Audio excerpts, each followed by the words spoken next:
Hello students, मैं संजीव मिश्रा अपने YouTube channel पर आप सभी का हार्दिक स्वागत करता हूं। आशा करता हूं आप सब स्वस्थ मस्त और अपनी पढ़ाई में पूरी तरह व्यस्त होंगे। पाठ 9 चिंता। कवि हैं महाकवि जयशंकर प्रसाद जी। प्रिय विद्यार्थियों, आज हम सब पढ़ेंगे पाठ 9 चिंता। चिंता यह महाकाव्य कामायनी से लिया गया है।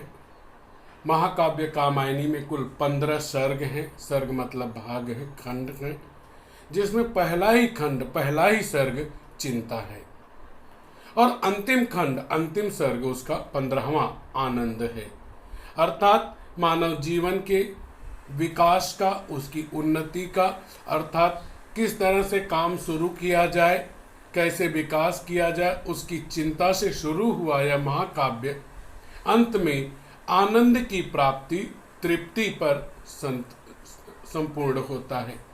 इस कामायनी महाकाव्य का जो रचनाकार हैं श्री जयशंकर प्रसाद जी हैं। महाकाव्य कामायनी, इसके कवि महाकवि श्री जयशंकर प्रसाद जी हैं। उसी का पहला सर्ग चिंता। कामायनी जयशंकर प्रसाद जी की एक महत्वपूर्ण और महत्वाकांक्षी महाकाव्य है जो सदैव मानव जीवन को प्रेरणा देती रही है। कामायनी मेरी प्रिय पुस्तकों में से भी एक है। मैंने कई बार इसको पढ़ा है और जितनी बार पढ़ा है उतनी बार इसमें से मुझे नए नए अर्थ मिले हैं। जीवन के हर दशक में, हर पड़ाव में नए सिरे से पढ़ने पर जीवन के प्रति नया जीवन का नया दर्शन मुझे प्राप्त हुआ है। आशा है कि कामायनी का पहला सर्ग चिंता, जो कि महाकवि जयशंकर प्रसाद जी के द्वारा रचित है, आप सभी को भी पसंद आएगा। निश्चित तौर पे आप सभी भी उसका आनंद लेंगे। आइए कविता का परिचय जानते हैं, कविता के बारे में जानते हैं, पद्य संबंधी कवि ने क्या कुछ कहा है वह देखते हैं। प्रस्तुत पद्यांश कामायनी महाकाव्य से लिया गया है। महाकाव्य क्या होता है? महाकाव्य वह काव्य होता है जिसे प्रबंध काव्य कहते हैं, जिसमें कम से कम 7 भाग होते हैं और यह किसी एक महान चरित्र, महान व्यक्ति के जीवन पर आधारित होती है। साथ ही साथ इसमें कई अन्य घटनाएं भी, कहानियां भी सम्मिलित हुआ करती हैं। जल प्रलय समाप्त हो गया है। आप जानते हैं कि वेदों में, पुराणों में, हमारे हिंदू ग्रंथों में, साथ में ही अगर आप जाएं तो जो कुरान है, जो बाइबल है, उसमें भी यह लिखा गया है कि जब मानव का प्रारंभ होने को हुआ तो धरती पूरी तरह से जल में, पानी में डूब गई, सब कुछ समाप्त हुआ। एक व्यक्ति, एक पुरुष बचा हुआ था, उसी से मानव की निर्मिति हुई। अलग अलग धर्म ग्रंथों में उसके बारे में अलग अलग बातें हैं, अलग अलग धर्मों की किताबों में उसको अलग अलग नाम दिए गए हैं। हिंदू धर्म ग्रंथों में उस व्यक्ति का नाम है मनु। पानी धीरे धीरे उतर रहा है। महाराज मनु हिमालय की ऊंची चोटी पर बैठे हैं। महाराज मनु कौन है? ये देवताओं की जाति के थे। बाढ़ आने पर, पानी डूब जाने के बाद जो अकेला एक व्यक्ति बचा हुआ था, उस व्यक्ति का नाम था मनु। उनके माथे पर चिंता की रेखाएं उभर आई हैं। भाई, जिसका सब कुछ नष्ट हो गया होगा उसके माथे के ऊपर चिंता की रेखाएं उभर आएंगी ही कि अब क्या किया जाए और कैसे किया जाए।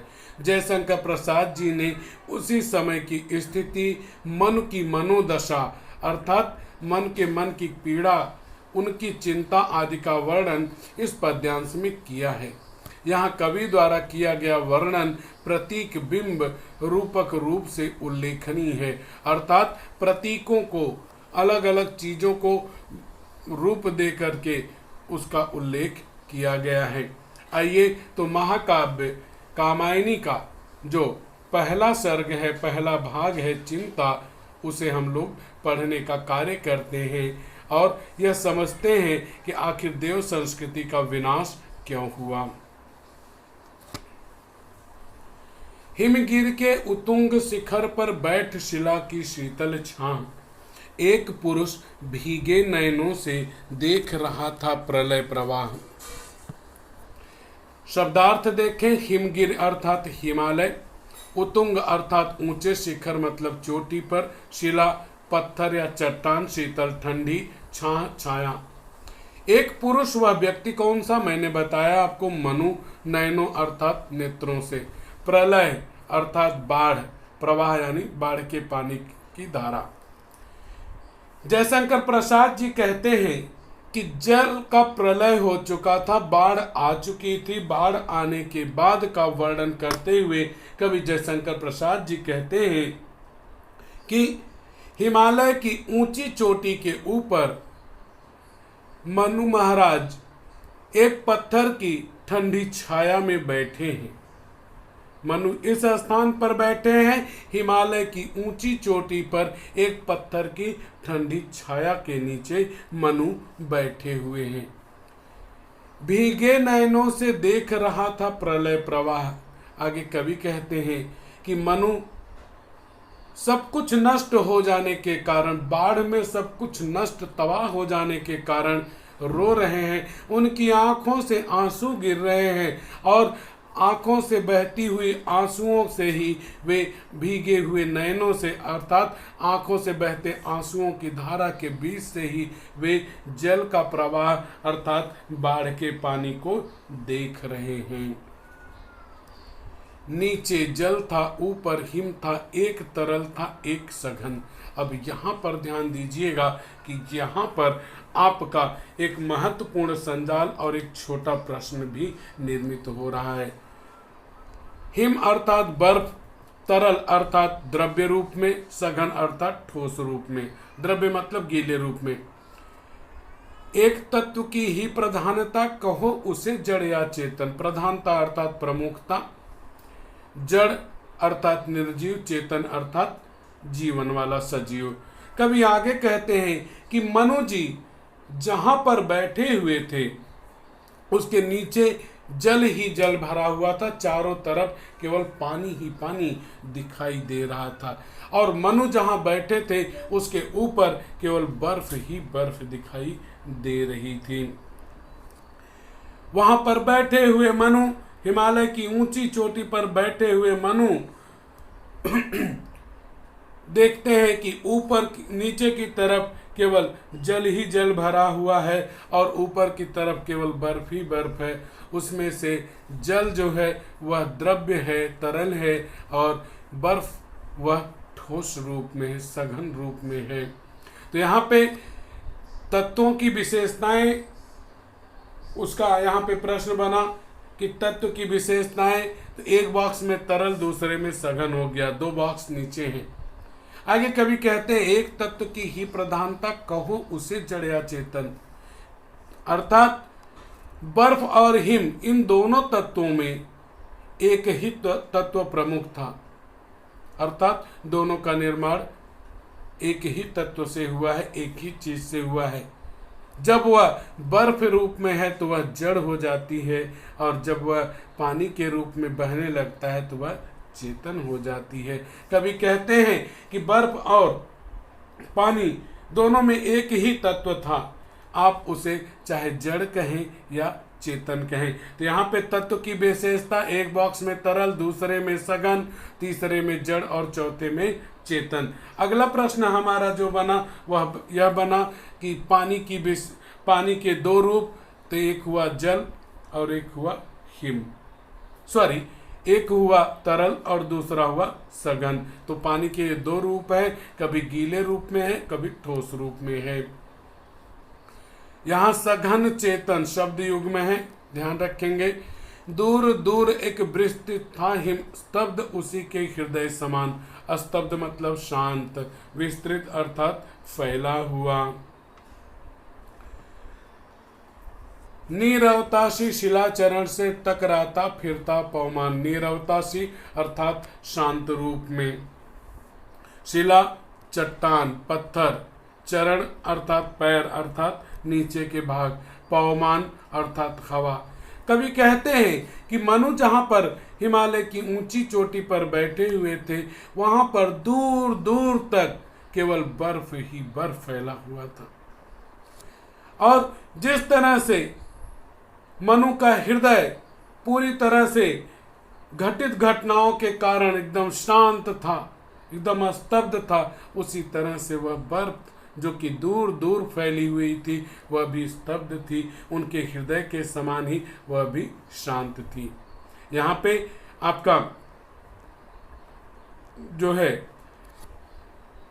तुलना की गई है, तो यहाँ पे आपका उपमा अलंकार है। मनु के हृदय की तुलना, मनु के शांत हृदय की तुलना बर्फ की शांति से की गई। नीरवता सी शिलाचरण से टकराता फिरता पवमान। आगे कवि कहते हैं कि वहां पर बहने वाली जो शांत हवाएं थी, वे पर्वत की चट्टानों पर बार बार नीचे की तरफ टकराती थी और फिर वह हवा वहीं चारों तरफ घूमती रहती थी। हिमालय की चट्टानों से हवाएं टकराया करती थी और वे शांत हवाएं वहीं पर आसपास में घूमती रहती थी। तरुण तपस्वी सा वह बैठा, साधन करता सुर शमशान। आगे मनु जी के का वर्णन करते हुए कवि महाकवि जयशंकर प्रसाद जी कहते हैं कि मनु एक तरुण तपस्वी के समान दिखाई दे रहे थे। तरुण मतलब युवक, नौजवान, तपस्वी मतलब साधना करने वाला, साधन मतलब साधना करना, तपस्या करना, सुर मतलब देवता, शमशान मतलब शमशान भूमि। कवि कहते हैं कि मनु एक तरुण तपस्वी के जैसे दिख रहे थे, के समान दिखाई पड़ रहे थे। जैसे एक साधक होता है, वह अपनी साधना में पूरी तरह से लीन रहता है, एक नौजवान साधक अपनी पूरी साधना में लीन रहता है, उसी तरह से मनु महाराज भी वहां पर हिमालय की चोटी पर बैठे हुए ऐसे ही प्रतीत हो रहे थे जैसे वे कोई साधना कर रहे हों, उसी की तरह से वे दिखाई दे रहे थे। और उनको देखकर लगता था कि जैसे हिमालय एक शमशान भूमि बन चुकी है और उस भूमि में वे देवताओं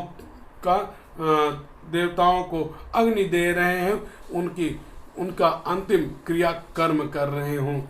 कवि महाकवि जयशंकर प्रसाद जी कहते हैं कि मनु तरुण तपस्वी के समान, नौजवान तपस्वी के समान दिखाई पड़ रहे थे।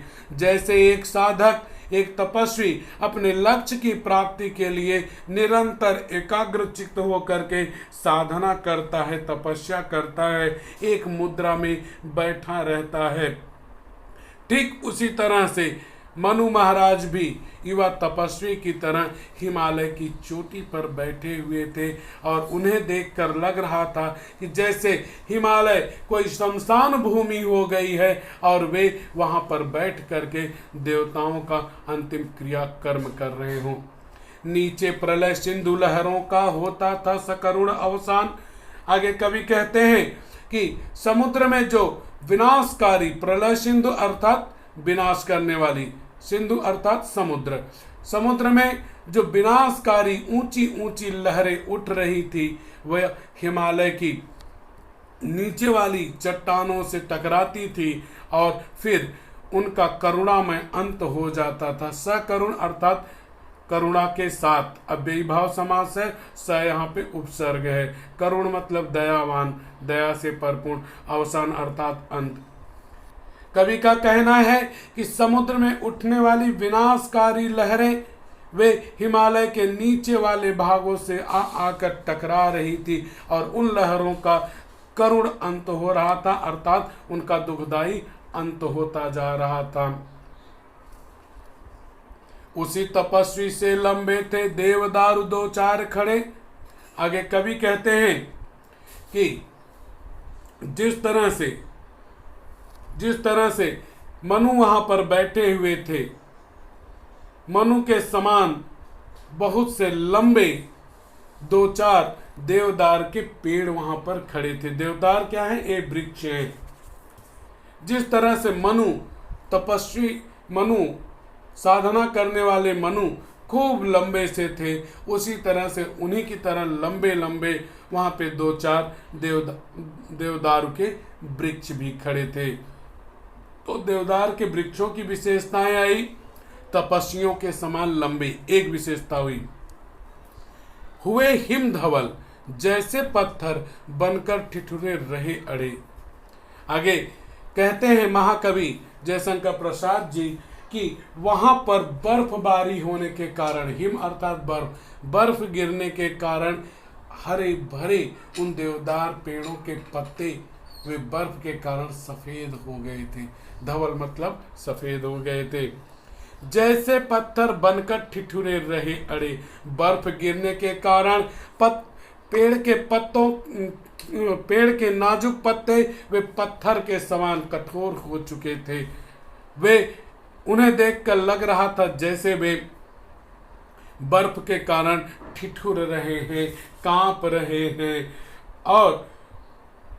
रहे हैं और फिर भी उसके बावजूद भी वे वहीं पर अड़े हुए थे, डटे हुए थे। कवि यहां पर बताते हैं कि मनु जिस तरह से वहां पर बैठे हुए थे, जिस तरह से हिमालय पर्वत पर मनु बैठे हुए थे, लंबे से तपस्वियों के समान दिखाई पड़ने वाले मनु के समान ही वहां पर आसपास में 2-4 देवदार के वृक्ष भी खड़े थे। साथ ही साथ उन वृक्षों की यह भी विशेषता थी कि बर्फ गिरने के कारण उस देवदार वृक्ष के पत्ते सफेद हो गए थे। तो 2 विशेषताएं हुई देवदार वृक्ष की, एक तपस्वी से लंबे थे, साथ ही साथ वे सफेद हो गए थे।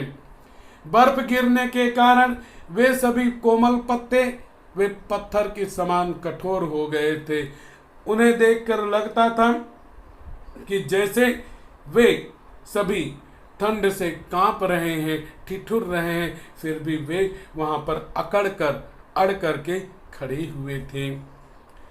यहां पर अब आपका महत्वपूर्ण संजाल यहां से शुरू हो रहा है।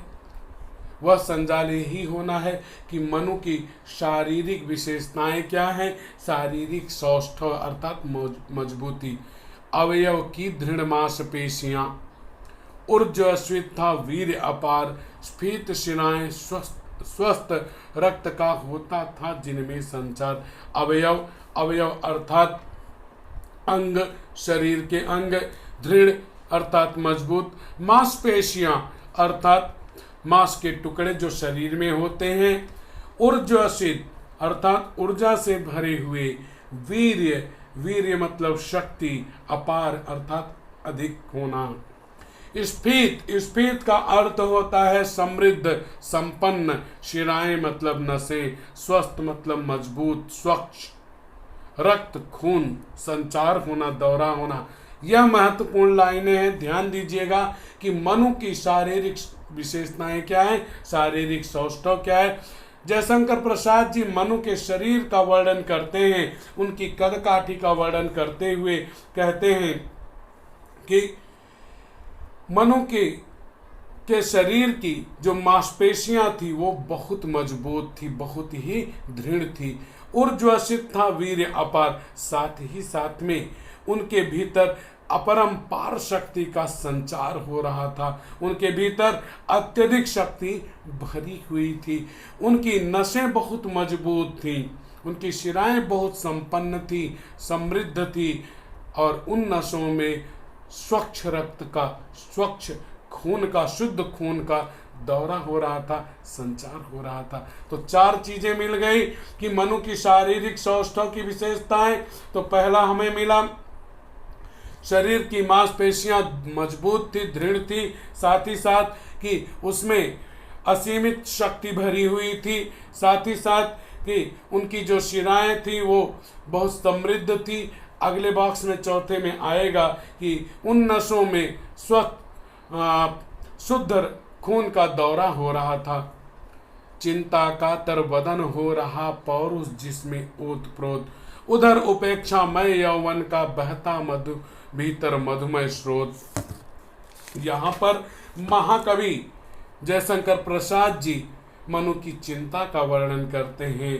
कातर, कातर मतलब व्याकुल होना, वदन आप शरीर जिसे जानते हैं, पौरुष, पौरुष मतलब शक्ति, ओतप्रोत मतलब भरा हुआ, संपन्न, उपेक्षामय जिसकी अनदेखी की गई हो, जिसकी तरफ ध्यान नहीं दिया गया हो, यौवन, यौवन मतलब जवानी, मधुमय, मधुमय मतलब प्रेम से भरा हुआ, स्रोत मतलब झरना। आगे कवि जयशंकर प्रसाद जी कहते हैं, जयशंकर प्रसाद जी कहते हैं, चिंता कातर वदन हो रहा। हिमालय की ऊंची चोटी पर बैठे हुए मनु जी चिंतित हो रहे थे। आगे कवि कहते हैं, पौरुष जिसमें ओतप्रोत, मनु में शक्ति पूरी तरह से भरी हुई थी, मनु शक्ति से परिपूर्ण थे, शक्ति संपन्न थे।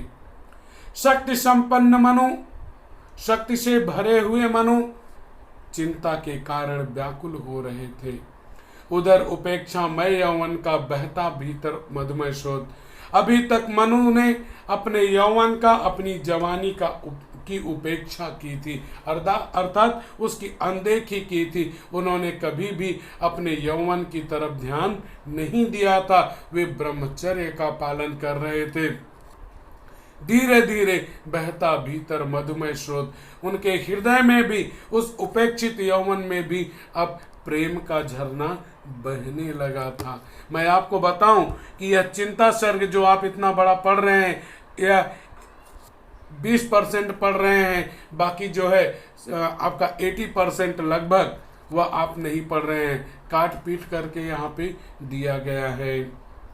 बधी महावट से नौका थी सूखे में अब पड़ी रही, उतर चला था वह जल प्लावन और निकलने लगी मही। महावट, वट मतलब वृक्ष, बरगद का वृक्ष, महा मतलब महान, तो यहाँ पे महान बरगद का वृक्ष या बहुत बड़ा विशाल का बरगद का वृक्ष। नौका मतलब नाव। जल प्लावन अर्थात बाढ़ का पानी, मही अर्थात पृथ्वी। अब धीरे धीरे कवि यहाँ पे कहते हैं कि धीरे धीरे जो बाढ़ का पानी था वह उतरने लगा था। धीरे धीरे करके बाढ़ का पानी उतरने लगा था। कवि कहते हैं कि वहीं आसपास में जहां पर मनु की नाव बधी हुई थी, आपको याद होगा, आप पढ़े भी होंगे, आपने सुना होगा या आपको पता होगा, मत्स्य पुराण जब आप पढ़ेंगे, वेदों को पढ़ेंगे या कोई ग्रंथ पढ़ेंगे, तो आप ऐसा हिंदुओं का ग्रंथ पढ़ेंगे तो वहाँ पे आप पाएंगे कि जब जल प्लावन हुआ, बाढ़ आई, तो सब कुछ डूब गया, देवता इत्यादि सब कुछ डूबकर उसमें नष्ट हो गए। ऐसे समय में भगवान विष्णु जी ने मनु को आदेश दिया था कि आप सब चीजों के बीज लेकर के और सप्त ऋषियों को लेकर के एक मजबूत नाव में बैठ जाइएगा और मैं मछली का रूप धर के आऊंगा, आप मेरी सींग में अपनी नाव की डोरी बांध देना, मैं लेकर के आपकी नाव को किनारे तक पहुंचा दूंगा, क्योंकि आप से ही, मनु से ही मानव का निर्माण होना था।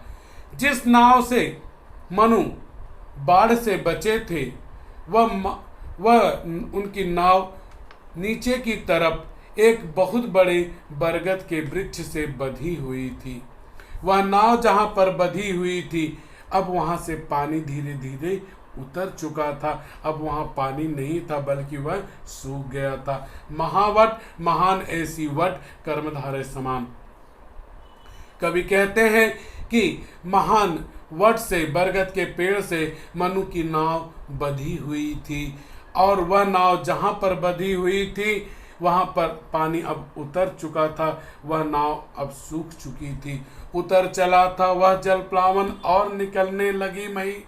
कभी आगे कहते हैं कि धीरे धीरे करके बाढ़ का पानी उतरने लगा था, कम होने लगा था, और मही अर्थात पृथ्वी दिखाई पड़ने लगी थी।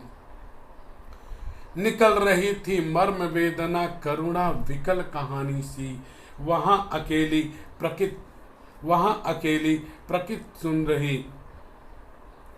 प्रकृति सुन रही हंसती सी पहचानी सी।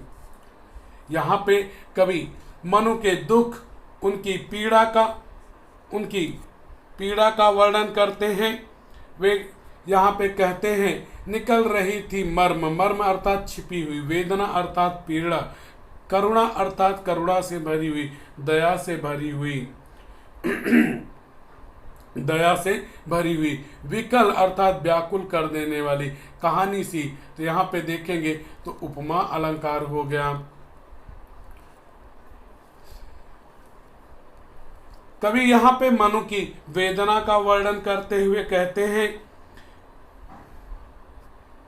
कि मनु ने अब तक इस बाढ़ के कारण जो पीड़ा पहुंची थी वह पीड़ा अपने हृदय में छिपा कर रखी हुई थी। मन की व्याकुलता किसी करुण कहानी के समान लग रही थी। कवि का कहना है कि जो उन्होंने पीड़ा, जो वेदना, जो तकलीफ, कष्ट, वह सब अपने हृदय में छिपा रखा था, वह सब धीरे धीरे जैसे कहानी के रूप में बाहर निकल रहा था, जो कि मनु को व्याकुल कर रहा था। वहां अकेली प्रकृति सुन रही हंसती सी पहचानी सी। मनु की पीड़ा वहां पर सुनने वाला कोई भी नहीं था। उनकी पीड़ा, उनके दुख दर्द को सुनने वाला वहां पर कोई चिरपरिचित नहीं था। ऐसा लग रहा था कि मनु की उस करुण कहानी को, दुख भरी कहानी को, बाढ़ के कारण सब कुछ नष्ट हो जाने की वाली कहानी को केवल प्रकृति सुन रही थी। और जैसे प्रकृति भी मनु की कहानी को सुन करके उन पर हंस रही थी और उनका मजाक उड़ा रही थी, उनका उपहास उड़ा रही थी। इस तरह से यहाँ पर मनु कौन है वह हमने जाना, साथ ही साथ बाढ़ के बारे में जाना और मनु के मन में उठने वाली चिंताओं को भी हमने जान लिया। बच्चों, अगर आपको मेरा पढ़ाना अच्छा लगा तो वीडियो को लाइक कीजिए, चैनल को सब्सक्राइब कीजिए और वीडियो शेयर कीजिए तथा कमेंट बॉक्स में कमेंट कीजिए कि आपको मेरा पढ़ाना कैसा लगा।